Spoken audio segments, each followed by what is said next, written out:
Ito yung pilot valve. Ito yung valve sheet. Ito yung sliding piston ng pilot valve.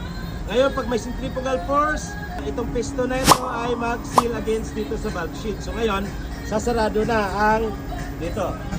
Yan. Dito. So ngayon, pag sarado na siya, pwede na nating lagyan ng closing water. Pag nagbukas ang pilot valve, saan nagtitrain ang closing water? Dito, sa valve sheet. Yan, dito yan. Ngayon, ang closing water yan. Pero ang opening water, yan o, meron siyang butas dyan sa baba. Diyan kasi mag-i-inject yung high pressure para slide inward niya itong sliding piston. So pag slide inward niya, magbubukas na itong valve sheet and the sliding piston. So saan siya magti-drain? Nasaan pala ang drain nozzle? Sa baba ng butas na ito.